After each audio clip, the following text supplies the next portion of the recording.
Hey guys, this is Tyler with TJack Survival. I'm going to show you a quick down and dirty on how to run a hand drill. It's a micro hand drill, so it's little bitty, right? Something I learned when I was out training and filming with the Boulder Outdoor Survival School, so stay tuned.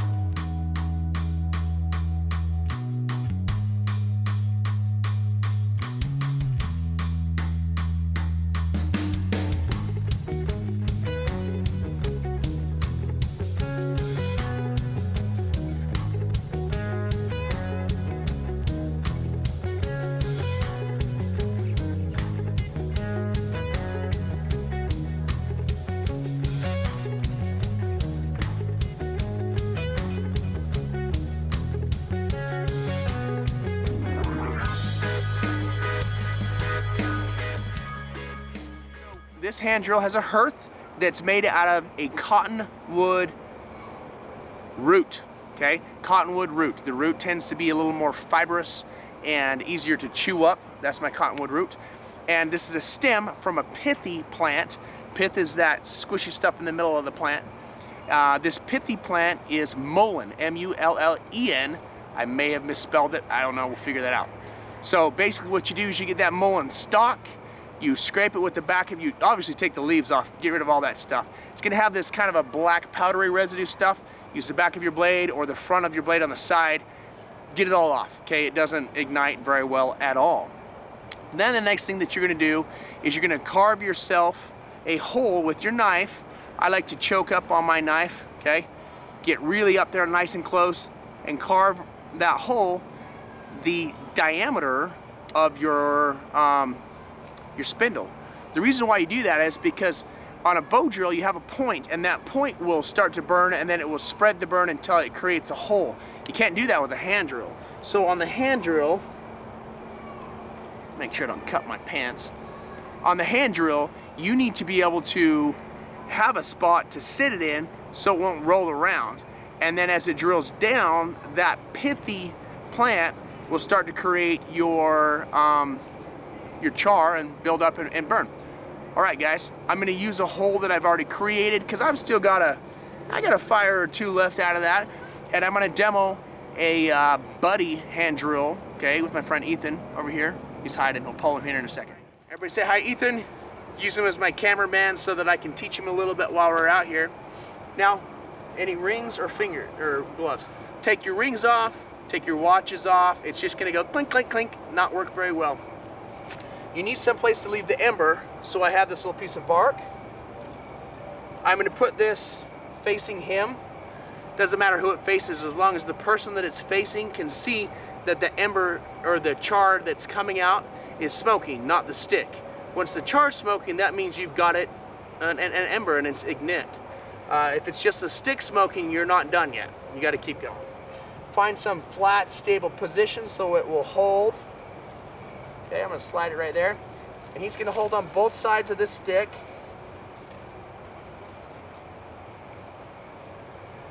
Just hold it down just like that. Okay? Now what I'm going to do, if you have pitch, put pitch on your hands. It is a magical, secret, white man Indian technique. Okay? Put the pitch on your hands and it makes it grippy. If you don't have pitch, spit. Problem is spit doesn't last very long. It tends to run out after a little bit, okay? The fat part is gonna go on the bottom so that as my hand goes down, it kind of slopes out. It gives me the ability to put more downward pressure in addition to my speed. All right? So what I'm gonna do here first, I'm gonna float it. All I'm doing with the float is this hand goes forward like that, backwards like that. You don't need to be aggressive about it, just be mild about it, okay? Just enough. And the other thing, I'm not using just the palm of my hand. I'm making my hand rigid and starting from finger and palm all the way to the finger and palm, okay? And this floating technique, essentially what I'm doing here is I'm warming up the hearth board and getting rid of that 10% water that you're gonna get in your wood, all right? So this is gonna take a minute, but this isn't really exhaustive for me. I haven't got a lot of speed and I haven't got a lot of pressure, but as I start to go, I am creating a decent amount of friction that's going to get rid of this water that I'll see in the hearth board. So as I start to warm up, it's going to exhaust me, so I'll stop talking.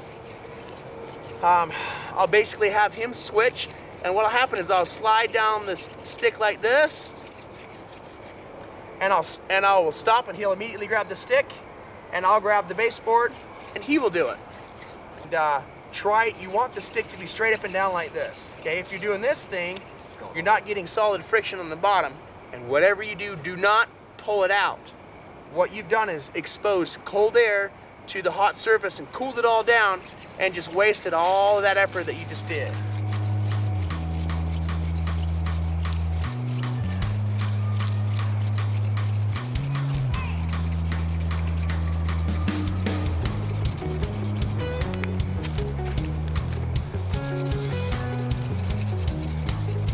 Getting above it so I can create downward pressure.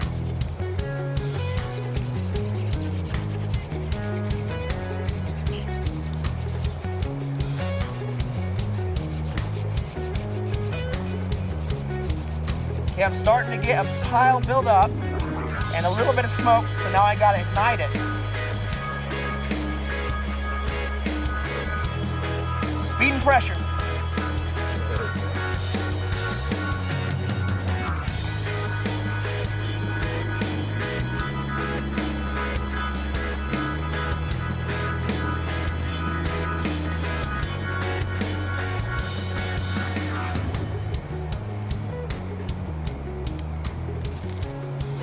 I don't think we got it.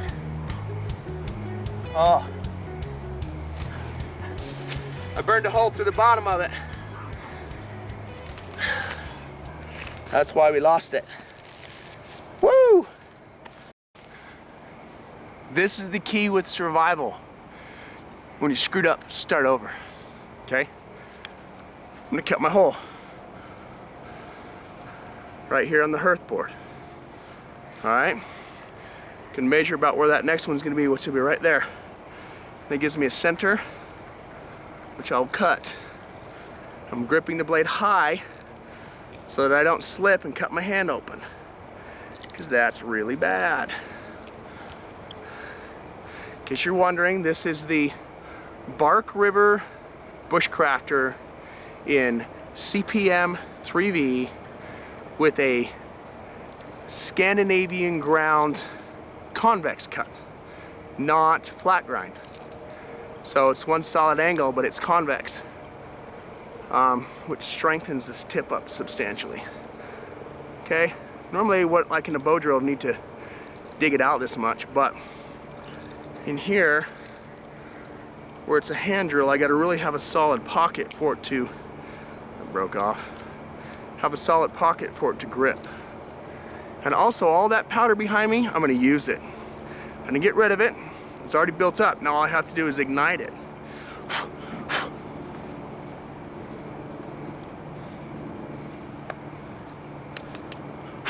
Okay, I have a little bit of stuff built up in the center of the pith right there. I'm just gonna grind it up a little bit, and I basically create little straight angles like that. What it does is it helps to grind and grip so that it's cutting. If you don't get that grindy cutting sensation, you're not creating powder. So I made all of those little grinds and grips right there. Let's do it again. I gotta get this broken in. What I'm gonna do to cheat a little bit is add just a little bit of sharp gravel. That sharp gravel is going to create kind of some super friction and jumpstart my grinding process. I'm not going to keep my powder yet. I'm just going to get this ground in.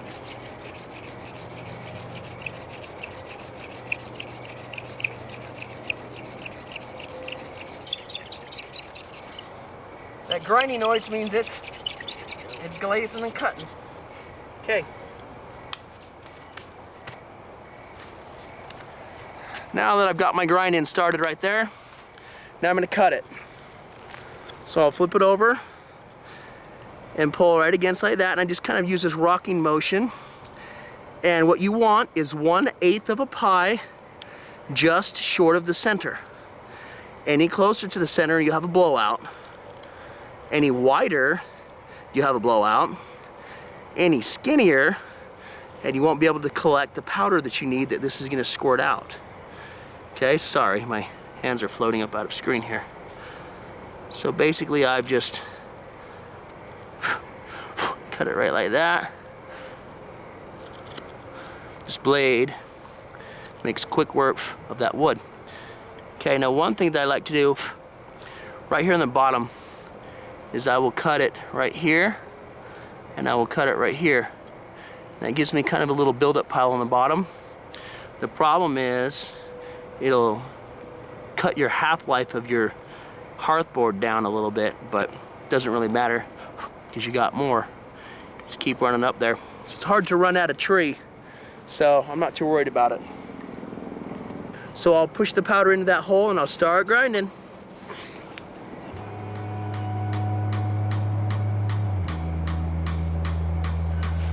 You, homie, you're gonna start. Oh, I'm gonna start. Let's see if I can do this. Don't get freaky fast, just get smooth. Because in the beginning, we're warming up the hearthboard, right? Getting rid of the oxygen. If you go fast in the beginning, you're just making yourself tired. So get rid of that 10% of water before you give it speed, and then once you've got a smoking stick, you give a little more speed, a little more pressure, and that'll cause the pile of tinder to smoke. Then you got a coal. Big stroke. All the way to the bottom. There you go.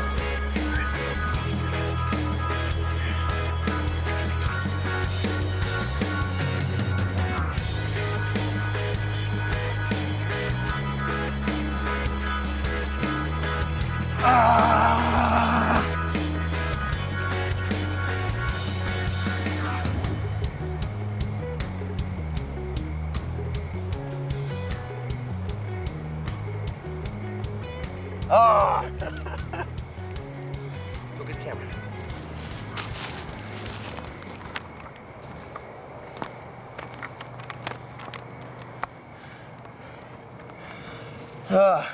We made a big pile.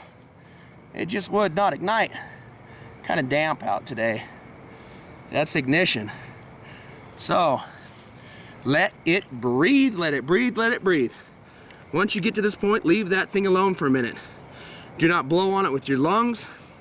Just blow on it with your hand. Pull it back a little bit. That way you can see where my hand is blowing on it. Right now I have a pile of powder. I don't have a solid coal. So the air fire triangle is made out of 3 things. Oxygen, then my hand is giving heat or an ignition source we created from the friction, and fuel from all the little powder that's pushed out. The thing that people fail with is the oxygen. You know where the heat comes from, you got plenty of fuel, but they suffocate it by never giving it enough oxygen.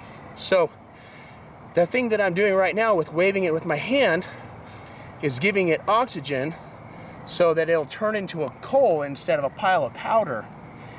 And as that happens, it becomes one solid thing. So once you've got that one solid thing, then you can kind of tap it, tip it right over into your nest and tap it and turn it into a fire. All right, let me give it a little more oxygen because it's built big enough.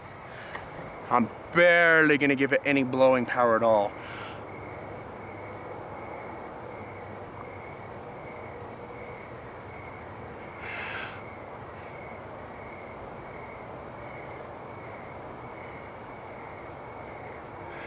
Okay, what I would do is take this ember, put it into a nest, blow on it until that chain reaction fires the nest up into a flame. Take that flaming nest and put it underneath a little teepee of wood, a shaving, stuff that I have, feather sticks I've made with a knife, something really light, powdery, dusty. The cambium layer of the tree, of a cottonwood tree, which is the inside bark layer of a dead tree that's really, really chewed up, or juniper or aspen or cedar, any of that stuff works really, really, really well.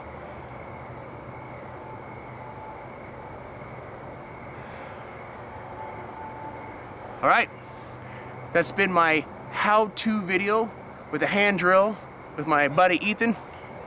All right, if this has been valuable to you, please hit the subscribe button. Please share this with your friends. And thank you for watching TJack Survival. Oh, and don't let your sweat fall into your ember. That ain't cool at all.